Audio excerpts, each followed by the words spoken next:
şeirlerine mahnılar bəstələndi. Bəli, Sədaqət xanım, bir halda ki, söz mahnıdan düşdü, Süleyman müəllimin doğrudan da şeirlərinin əksəriyyətdə mahnılar bəstələnib və bu yerdə o anda mən istərdim hamımızın sevimlisi, bütün Sumqaylıların sevimlisi olan gözəl müəllimiz Ədalət Quliyevi dəvət edək səhnəyə və bir mahnı ilə qonaqlarımızın zövqünü oxşasın.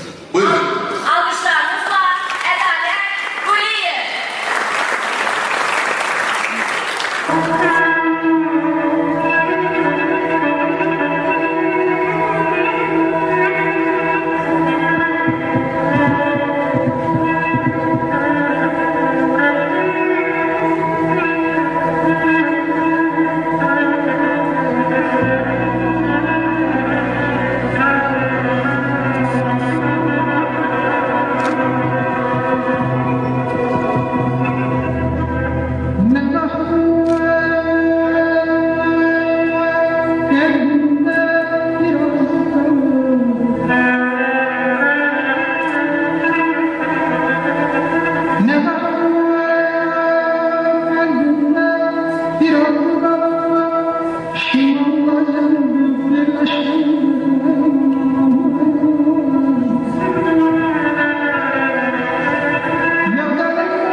Bir vatan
Salam, hər vaxtınız xeyirli olsun, çox hörmətli yubileyarımız, nəğməkar şairimiz Süleyman Hüseynov və yubiley iştirakçıları hər birinizi xoş gördük.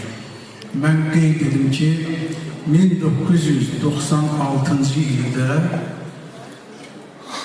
bax bu gözəl nəğməkar şairimizin bax bu möhtəşəm salonda xatirə gecəsi keçirilmişdir. Həmin xatirə gecəsində Süleyman müəllim var olsun ki, məni dəvət eləmişdi, onu təbrik etmək üçün. O vaxtı mənim xatirimdədir. Allah ruhu şad eləsin, Süleyman müəllimin əmsi olaraq bizim müəssisənin baş direktoru, kimyacı alim Zamin müəllim bax o orta cərgədə əyləşmişdir. Süleyman müəllim, bunlar çox yadda qalan gözəl bir xatirələrdir. İndi isə mən şəxsən görməmişəm, amma aldığım məlumata görə həmin o sırada bu günlərin Zamin müəllimin demək olar ki, xatirəsi olaraq onun yolunu davam elətdirən çox hörmətli Cənab Prezidentimizin səlahiyyətli nümayəndəsi Qarabağ bölgəsində Emin müəllim Hüseynov əyləşir. Xoş gəlib o da. Allah hər birlikdən sağlığı versin. Biz bugün çox şadıq ki, mən şəxsən çox təşəkkürümü bildirirəm ki, Süleyman müəllim bugünkü məclisə məni dəvət edir. Gənc aparıcımız çox gözəl dedi. Gənc Sumqayıtımızla yaşıtsınız. Deməli, siz də gəncsiniz. Və gənc olaraq, gənc şairimizi, nəğməkar şairimizi qucaqlayıb öpürəm.